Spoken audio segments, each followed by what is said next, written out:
ప్రభు యొక్క ఘనమైన నామాన్ని బట్టి ప్రతి ఒక్కరికి వందనాలు చెల్లిస్తూ ఉన్నాను. ఈ ఉదయకాలాన్ని దైవ సన్నిధిని సమీపించడం ద్వారా అనేక విషయాల్లో మనం విడుదల పొందుకుంటాము. దేవుడి యొక్క లేఖనాలు ఈ దినానికి సరిపోయినట్లుగా మనకు శక్తిని బలాన్ని కలుగు చేసి అన్ని విషయములలో ఆయన గొప్ప సమాధానం, నెమ్మది, మహిమను అనుగ్రహించడానికి దేవుని యొక్క వాక్యం ఎంతో శక్తివంతంగా ఉంది. దేవుని యొక్క వాక్యాన్ని కానీ మనం శ్రద్ధగా దాన్ని ధ్యానించినట్లయితే ఎవరి విశ్వాసమును బట్టి దేవుడు వారికి శ్రేష్టమైన దాన్ని అనుగ్రహించినట్లుగా ఆయనతో ఉండేటువంటి సహవాసాన్ని బట్టి దేవుడు ప్రతి ఒక్కరి జీవితంలో కార్యం చేయడానికి ఆయన శక్తిమంతుడు అన్నాడు. విశ్వాసం కలిగినటువంటి జీవితంలో ఎన్నో ఆత్మఫలములు అనేవి దొరుకుతూ ఉంటాయి.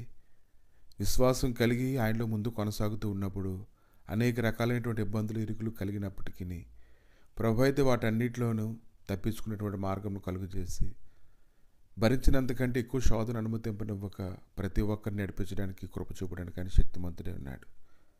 కానీ విశ్వాసం అనేది అనేక రకాలైనటువంటి శోధనలకు గురవుతూ ఉన్నప్పుడు, అది శుద్ధమైనటువంటి సువర్ణముగా మారుతూ ఉన్నప్పుడు ఒక వ్యక్తి యొక్క విలువ దైవ సన్నిధిలో పెరుగుతూ ఉంటుంది.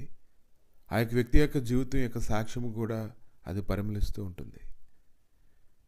హెబ్రీయులకు రాసిన పత్రిక 12వ అధ్యాయము 2వ వచనములో మనము కూడా ప్రతి భారమును సులువుగా చిక్కులు పెట్టు పాపమును విడిచిపెట్టి విశ్వాసమునకు కర్తయు దాన్ని కొనసాగించేవాడినైన యేసు వైపు చూచు మన ఎదుటి ఉంచబడిన పందెంలో ఓపికతో పరిగెత్తుదాము.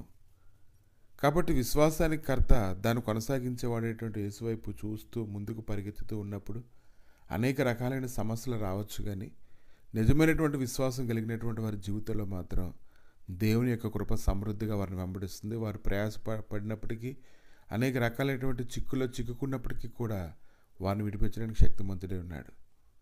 దానియేలు గ్రంథము 6వ అధ్యాయం 4వ వచనంలో అందుక ప్రధానులను, అధిపతులను, రాజ్యపాలన విషయంలో దానియేలు మీద ఏదైనా ఒక నింద మోపవలనని ఉండి తగిన హేతువు కనిపెట్టుచుండరు. కానీ దానియేలు నమ్మకస్తుడే, ఏ నేరమైనను ఏ తప్పైనను చేయువాడు కాడు గనుక దానియేలులో తప్పైనను లోపమైనను కనుగొనలేకపోయారు. అందుక మనుషులు అతని దేవుని పద్ధతి విషయమందే కానీ మరి ఏ విషయమందని అతనిలో లోపం కనుగొనలేమనుకున్నది. కాబట్టి వారందరూ కూడా సందడిగా రాజు దగ్గరికి కూడి వచ్చారు. ఒక చట్టాన్ని ఏర్పాటు చేశారు. ఖచ్చితంగా, ఖండితంగా అది నెరవేర్చబడాలని రాజుతో సంతకం పెట్టించుకున్నారు. దాని మీద సంతకం పెట్టించిన తర్వాత వారికి ఎంతో ధైర్యం కలిగింది. కానీ దానియేలు ఏం చేస్తాడో తెలుసు. ఎందుకంటే దానియేలు ప్రతిరోజు కూడా ముమ్మారు అతడు మోకరిస్తారని వారు తెలుసుకున్నారు. కాబట్టి దానిని ఆధారంగా చేసుకున్నారు. కానీ వారు దేవునితోటే పోరాటం చేయిస్తున్నారనేటువంటి సంగతి వారు తెలుసుకోలేకపోయారు. దానియేలు గ్రంథము 6వ అధ్యాయము 10వ వచనంలో ఇట్టి శాసనము సంతకము చేయబడినని దానియేలు తెలుసుకున్నాను. అతడు తన ఇంటికి వెళ్ళి యథాప్రకారముగా అనుదినము ముమ్మారు మోకాళ్ళుని తన ఇంటి పైగది కిటికీలు యెరూషలేము తొరణకు తెరవబడి ఉండగా తన దేవునికి ప్రార్థన చేయొచ్చు, ఆయనను స్తుతించు వచ్చెను. ఆ మనుషులు గుంపు కూడి వచ్చి దానియేలు తన దేవునికి ప్రార్థన చేయటయో ఆయనను బ్రతిమాలుకొనుటయో చూచి రాజు సముఖమునకు వచ్చి రాజుతో మాట్లాడుతూ ఉన్నారు. దానియేలుకైతే సరైనటువంటి శిక్ష సింహాల గుహలో తోయడమని రాజు దగ్గర ఖరారు చేస్తూ ఉన్నారు.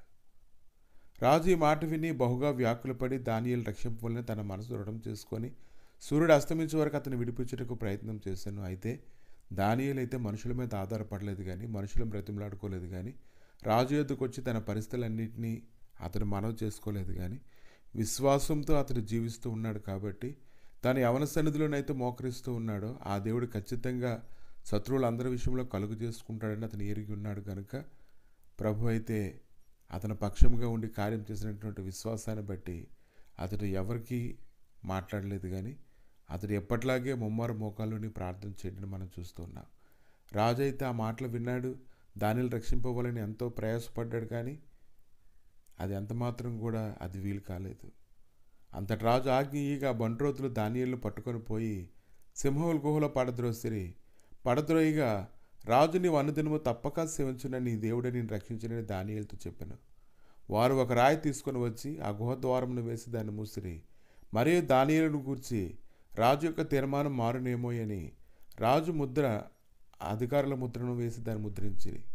అంతటి రాజు తన నగరకు వెళ్ళి ఆ రాత్రి అంత ఉపవాసం ఉండి నాట్య వాయిద్యములను జరగనీ లేదు. అతను నిద్ర పట్టకపోయాను. తెల్లవారుజామున రాజు వేగిరమే లేచి సింహల గుహ దగ్గరికి త్వరపడిపోయాను. అయితే దానియేలు జీవితంలో దేవుడు ఏం చేశాడు? దానియేలు జీవితంలో దేవుడితో గొప్ప కార్యం చేశాడు. శత్రువులందరినీ కూడా రాజు చేతికి అప్పగించాడు. రాజు అయితే వారిని సింహాల గుహలో తోసివేయడం అనేది జరిగింది. కనుక ఈ దినాన మనుషుల యొద్ద విచారణ చేయడం కాదు కానీ, మనుషుల యొద్ద సమాధాన పడడం కాదు కానీ, మనుషుల దగ్గర మనల్ని చెప్పుకోవడం కాదు కానీ, ఈ దినాన సర్వశక్తిమంతుడైనటువంటి జీవం కలిగినటువంటి దేవుని యొద్దే, దేవునితోనే మనం సమాధాన పడాలి, దేవుని చేతులకు అప్పగించుకోవాలి. అప్పుడు ఖచ్చితంగా విశ్వాసానికి తగినటువంటి ప్రతిఫలం అనేది దొరుకుతూ ఉంటుంది. కనుక ఈ దినాన్ని దేవుడే ఒక వ్యక్తి పక్షంగా ఉండి కార్యం చేస్తున్నటువంటి సంగతి దానియేలు గ్రంథాన్ని ధ్యానిస్తూ ఉన్నప్పుడు మనకు ఎంతగానో తెలుస్తూ ఉంది.